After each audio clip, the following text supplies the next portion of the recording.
Hey, and welcome to Calmer Conversations episode. I believe we are on 28. I'm Cecilia, your host. I am back after a holiday break, which was actually kind of fun to have a little while off and to think about all the topics I want to bring into the new year.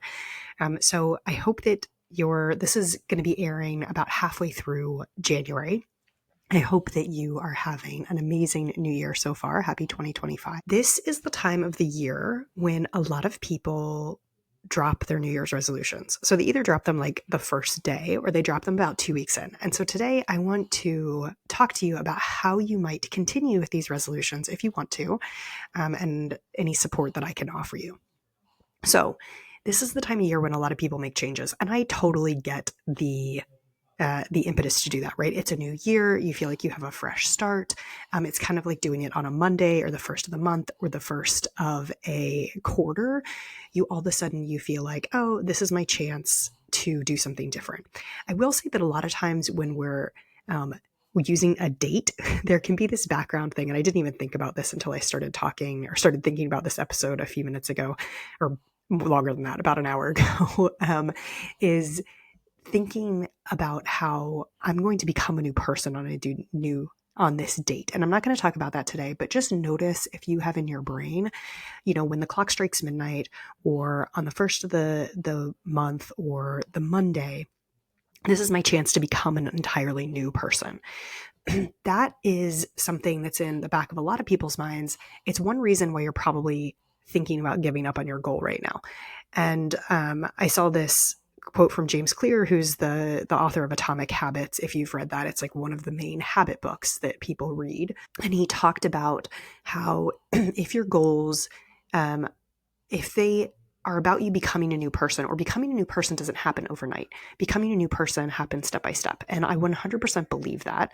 And I think that's really true. And as somebody who used to make perfect plans every single week and think I was going to become a new person on Monday, the reason why I wanted to do that is because at its core, I didn't actually feel acceptable for who I was. So this is an entirely different episode that I'm going to talk about probably next week.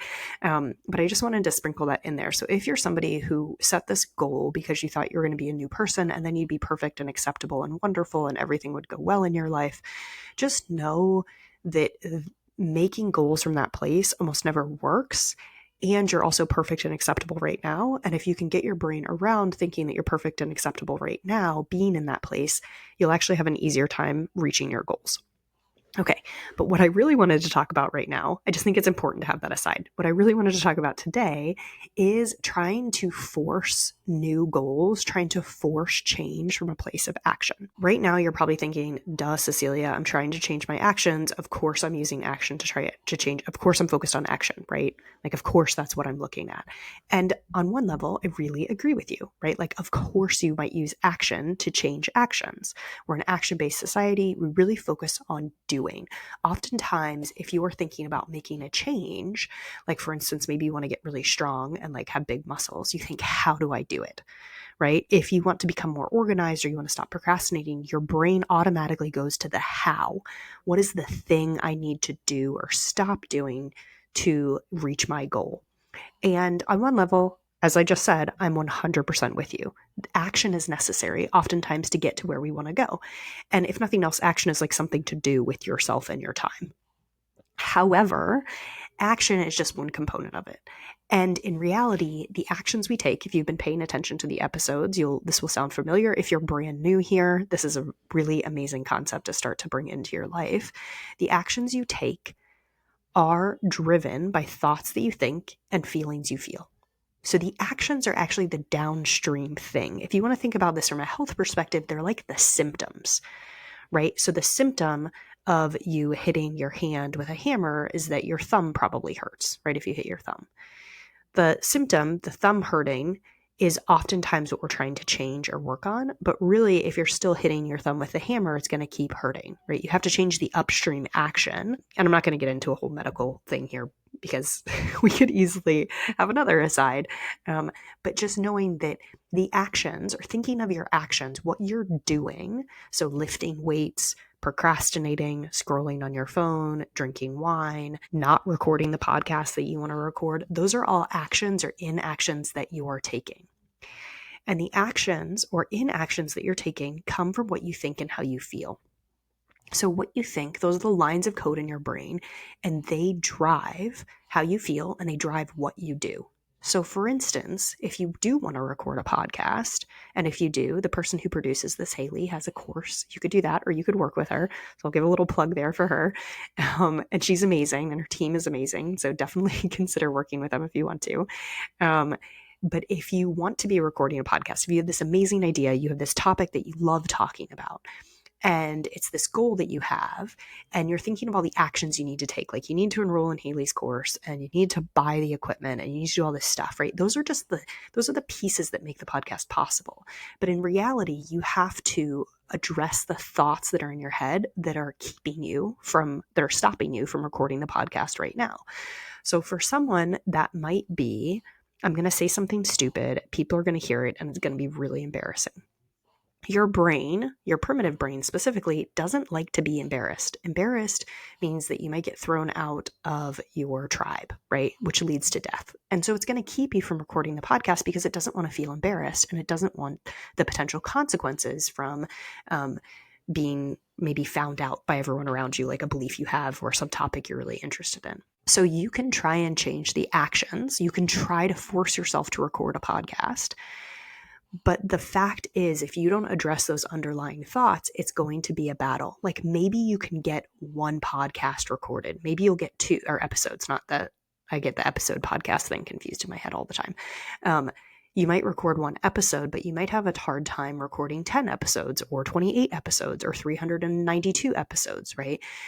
And this is why people start quitting around this time in January. So they've had enough willpower to change their actions up until this point. So maybe that's going to the gym. They've been able to force themselves. They've had a little bit of momentum, maybe from all the other people that are there, to alter their behavior for some period of time, to force the behavior, to change the symptom, right? And so they've done that. They've really worked hard there. So if you want the habit to flow naturally, what you really need to do is you need to look at the underlying thoughts that are leading to the previous behavior. So for instance, not recording the podcast episodes, not going to the gym, and you need to see if you can change the thoughts and the feelings, right? So for instance, if somebody wasn't going to the gym, because I guess embarrassment is the thing that's coming up in my head today as I'm thinking through this episode, is that I might not know where the machines are, I might not know how to use them, or I might have a hard time finding a locker room, and I don't want to feel stupid at the gym. Everyone else there knows what they're doing. They've all been there 1,000 times, and I don't want to be the newbie. And so your brain keeps you from going there, or it's going to be hard, right? Like lifting, like weights are heavy, right? And if you're trying to build muscle, it's going to be hard in some way. It's going to be physically challenging. And when it's time to go, your primitive brain might just say, I'd really rather conserve energy and keep you safe. So let's just sit on the couch and watch Netflix. That's maybe what you have been doing. These first 2 weeks of January, you might have been able to force yourself to go to the gym, to change the downstream action. And if you want to keep going past the middle of January, if you want to make this a habit in your life, what I encourage you to do right now is to inquire about those thoughts that were leading to the other behavior, and then ask, is there anything else I could believe? What else might I believe that could help me move forward? So how can I create nervous system safety for myself? That's another component, psychological safety for myself. And how can I even make this thing sound fun, right? So I can't tell you the answers to these questions because you have your own history, you have your own stories, and you need to figure out what your own brain, what your lines of code are. This is why being in a coaching space is so powerful, because somebody like me or another coach can look at your lines of code that are leaning to your current actions. We can interrogate them and get curious about them and hold them compassionately together. Then you can try and change them. We can work on finding alternative thoughts for you. We can also work on connecting with your why, so that you are able to work with your primitive brain and your nervous system in the moment, and you can keep doing the thing you want to be doing. And if you keep working with new thoughts, if you keep creating nervous system safety, what you end up doing is you create new neural pathways in your brain. We paired this with a few other things like feeling great after the exercise, et cetera, which kind of solidifies them in the brain. But the more you can can work with the whole pattern, the upstream pattern, the thought, feeling pattern, and change those, the more you can create nervous system safety for yourself, the easier the actions will be to take. In fact, the actions will generally just happen. I have clients say this all the time. We don't actually end up talking about the actions very often. Sometimes we do, but the actions end up happening even if they're not putting a lot of work into them. And that's because we're changing the root cause. We're changing the contributing factors that lead to how you behave in your life. The outcome of this is that change actually feels easier, right? So this thing that you've been trying to do for maybe years, like go to the gym or record a podcast or several episodes, actually just starts happening because you're no longer fighting yourself. So when you're trying to change the actions without working with your underlying thoughts and emotions and nervous system state, is that you're actually working against yourself. You're swimming upstream. And that's going to always be hard. You're always kind of fighting forces. And these forces have a lot of power in the moment because it's related to your survival. It's related to your primitive brain and your safety, even though it might not feel like it's related to your safety, to this part of your brain it is. And ultimately, those are going to win. They just will, because your survival is so important to this part of your brain. So if you want to make lasting change and you want it to actually feel a lot easier, I'm not saying it's going to feel entirely easy, and there is going to be work, just a different kind of work here. It's not like a switch that you get to flip, although some people it happens really easily and readily. So it's a different kind of work.